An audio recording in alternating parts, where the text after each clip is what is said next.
Selamat malam pemirsa, rentetan pembantaian manusia yang dilakukan oleh Jerman Nazi dan sekutunya terhadap bangsa Yahudi pada tahun 1933 sampai 1960-an ini menjadi catatan kelam dengan istilah Holocaust yang lebih dikenal.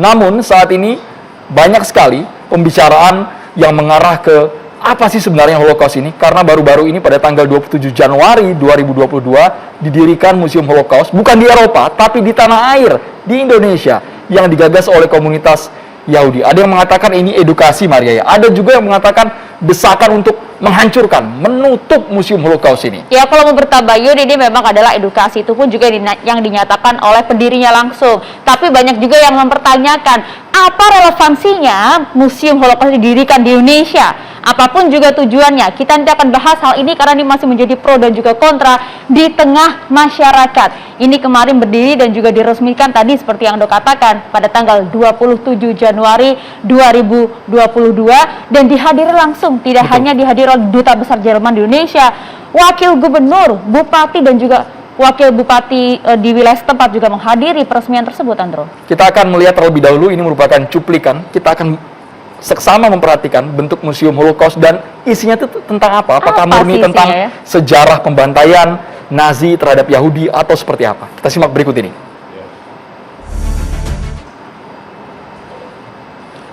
Ini merupakan Museum Holocaust pertama di Asia Tenggara yang berdiri di Minahasa. Sang pendiri, Yakov Barut, mengatakan ini sebagai bentuk edukasi sejarah.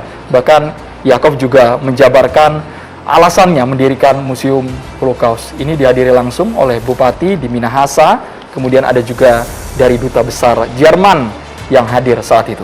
Ya, Museum Holocaust ini berada di Tondano, Kabupaten Minahasa, Sulawesi Utara dan diresmikan pada Kamis kemarin ya, 27 Januari 2022. Ini merupakan Museum Holocaust satu-satunya yang ada di Indonesia, bahkan juga yang pertama di Asia Tenggara. Ini kemudian menimbulkan pro dan juga kontra di tengah masyarakat. Ada pula yang mendukung agar kemudian ketidakpahaman di tengah masyarakat mengenai hal ini kemudian bisa ditegakkan atau diluruskan. Tapi ada juga yang mempertanyakan, relevansinya apa?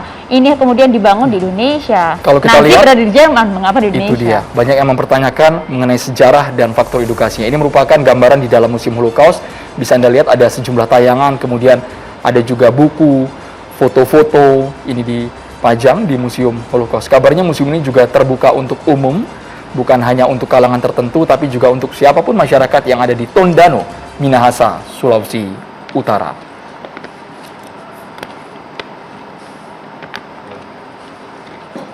Ya pemirsa, kita coba akan dengarkan terlebih dahulu sih ya sebenarnya apa tujuan dari berdirinya Museum Holocaust ini. Kita akan langsung dengarkan ini sang pendiri, yaitu Yakov Barut, berikut ini.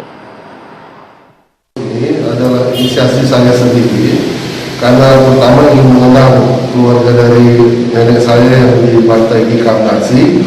Kemudian yang kedua, saya ingin mempunyai sebuah tempat di mana kita bisa mengedukasi masyarakat Indonesia tentang bahaya laten dari rasisme dan kebencian, hatred and racism. Kita tahu kalau rasisme dan hatred ini kita biarkan, maka sejarah membuktikan pernah terjadi sebuah tragedi kemanusiaan. Tapi yang pasti intinya tetap ini hanya untuk mengenang tragedi kemanusiaan, tidak ada agenda politik apapun, karena ini hanya untuk urusan kebudayaan saja, tidak ada keinginan lain. Yakov mengatakan bahwa museum ini sebagai pengingat agar kejadian sejarah kelam tidak lagi terulang. Tidak ada yang namanya rasisme, antisemitisme juga jangan sampai terulang di tanah air. Ya, tapi beberapa tokoh kemudian mengemukakan pendapat mereka mengenai berdirinya museum ini. Kita akan lihat ini sejumlah tokoh, ada yang pro, ada juga yang kontra mengenai berdirinya Museum Holocaust di Minahasa, Sulawesi Utara. Pada intinya kami sangat menjunjung tinggi perdamaian, kami menjunjung tinggi toleransi, kami sangat menjunjung tinggi harmoni dan pluralisme atau kemajemukan. Apalagi Sulawesi Utara terkenal sebagai laboratorium kerukunan. Tidak ada upaya, tidak ada keinginan maksud pemerintah untuk mendiskreditkan kelompok tertentu, agama tertentu, apalagi saudara-saudara saudara kita di Palestina. Semua kita dorong justru kesalahan-kesalahan masa lampau, kekeliruan masa lampau, terutama tentang hak asasi manusia, itu semua harus kita lawan.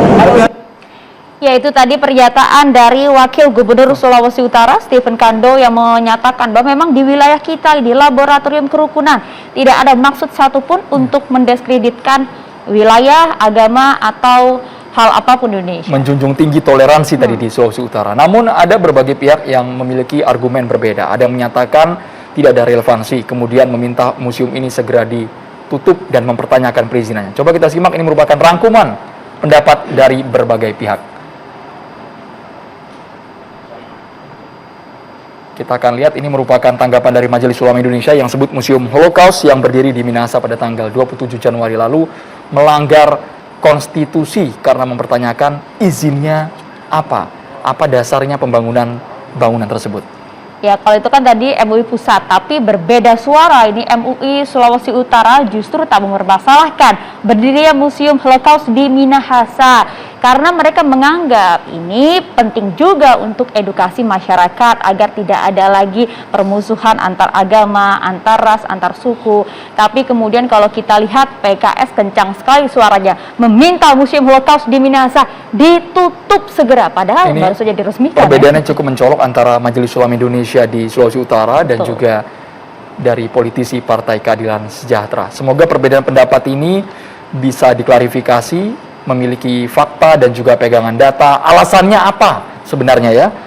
Selain PKS, coba kita akan dengarkan ini dari Kementerian Luar Negeri soal Museum Holocaust. Indonesia tetap fokus dukung Palestina karena kemarin ada pihak yang mengaitkan Museum Holocaust ini dengan Palestina. Mengapa kita memberikan ruang kepada museum ini untuk mengingatkan kembali sejarah kelam, sedangkan posisinya Indonesia saat ini adalah pro kemerdekaan Palestina. Ya, jangan sampai kemudian adanya berdirinya museum ini kemudian mengarah kepada isu bahwa Indonesia ini sudah membuka kembali hubungan antara Indonesia dan juga Israel. Kemarin sempat bertanya juga, Maria, apakah benar di Museum Holocaust ini juga ada sejarah di luar pembantaian Nazi oleh Yahudi? Apakah memang ada juga pembantaian terhadap bangsa Palestina atau yang lainnya? Itu nanti yang patut kita pertanyakan ya. Ya, kita akan coba langsung saja lah bahas bersama dengan sejumlah narasumber kami. Sudah hadir bersama kami di studio TV One ada Mbak Monique Reikers, aktivis pro Israel. Selamat malam Mbak Monique.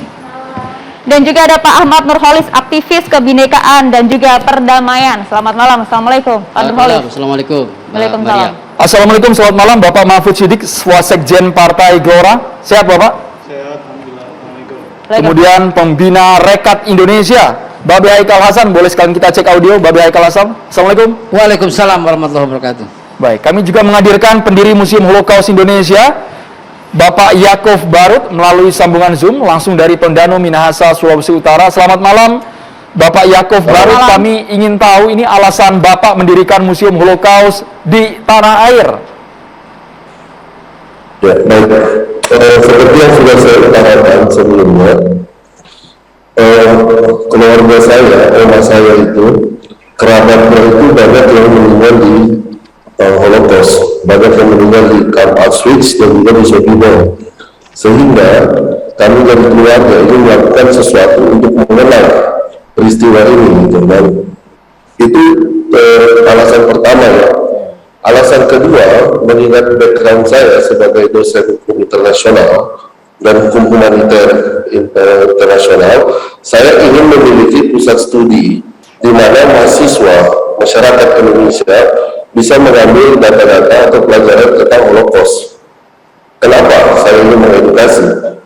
Karena saya ingin para kalangan milenial ini khususnya memahami bahwa ada dua bahaya yang sekarang mengancam bangsa kita, yaitu rasisme dan hatred, kebencian dan rasisme.